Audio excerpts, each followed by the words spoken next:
in the hours between 9:30 and 11:30 in the morning, most people are willing to be interrupted. Most people are at work. They're not quite in the groove of their day yet, and they're willing to be interrupted, have meetings, hear from you. But in the afternoon hours between 3 and 5 o'clock, most people are in the crunch. They're trying to get their work done. They're trying to get done and out the door. So deal with your paperwork between kind of the 3 and 5 p.m. hours. Deal with some of your admin or your business stuff in the middle of the day, but deal with your people connecting with customers, suppliers, and your employees in those early morning hours between the 9:30 and 11:30. Every executive needs to actually understand time blocking and how to actually manage their calendar and manage all the complexities in their projects. I even cover this in one of the modules of the Invest in Your Leaders course on time management, and project management is a second module where we really get into the methodologies behind it. But a couple of quick tips for you. Number one, an executive should only ever block out up to 60% of their calendar's time with the day-to-day meetings and the day-to-day work. They need to have about 40% of their time left to work on projects, to coach people who need it, to be there to fight fires, and for any of kind of the unforeseen things that might pop up. So only block off and commit to 60% of your weekly hours. So if you're a 50-hour-a-week executive, only block 30 hours of your week off and leave 20% of that calendar as maybe blocked off to work on projects and interruption time, but so that you're not constantly having to work overtime to catch up. Second thing is to make sure that when you think about all the things that are going into your calendar, to remember that it needs to get done, but not necessarily by you. That one of the ways to free up your calendar once you've blocked it out is to remember to delegate or to stop doing tasks or to think about optimization or automation of some of your work, and then even to delegate or outsource some of what you're thinking about as well. So the whole idea of delegating everything except genius is something I learned from Dan Sullivan at Strategic Coach.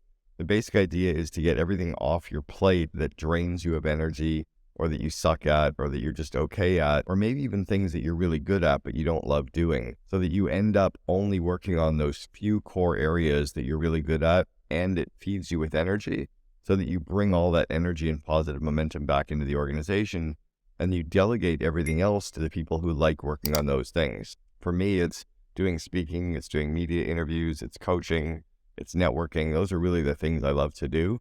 Everything else pretty much drains me of energy, even though I might be good at it. So the stuff I hate doing, if I think about it at home, I hate doing housework. I hate doing cleaning. I hate doing yard work. So I delegate all those things. You hire people to do that.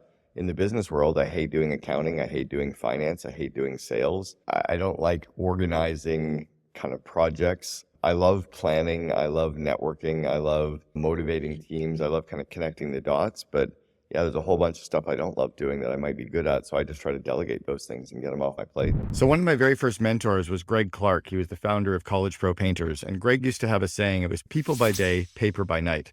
What he meant by that was during the 9 to 5 hours, spend time with your people, spend time with your employees, with your leadership team, with your customers, with your suppliers, spend time engaging with them face to face, either in person or over Zoom, and deal with the administrative work when those people are not working. So I don't necessarily mean do the administrative work after hours, but the reality is in the hours between 9:30 and 11:30 in the morning, most people are willing to be interrupted. Most people are at work.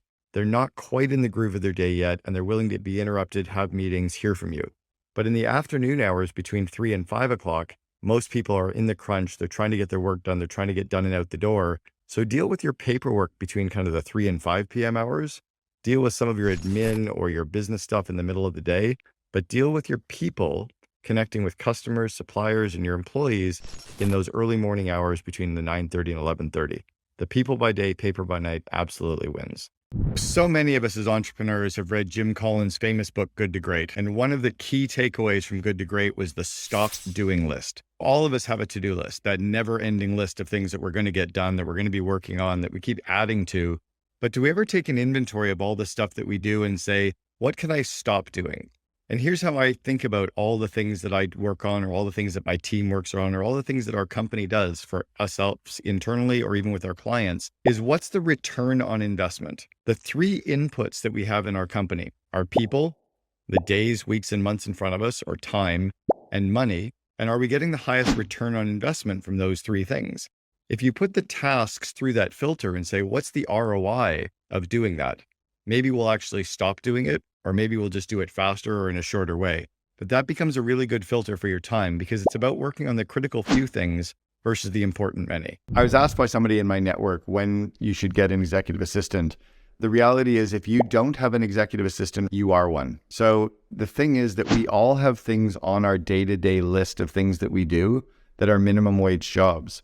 And if you're paid more than minimum wage, why are you doing jobs that are beneath you in terms of your effective pay scale?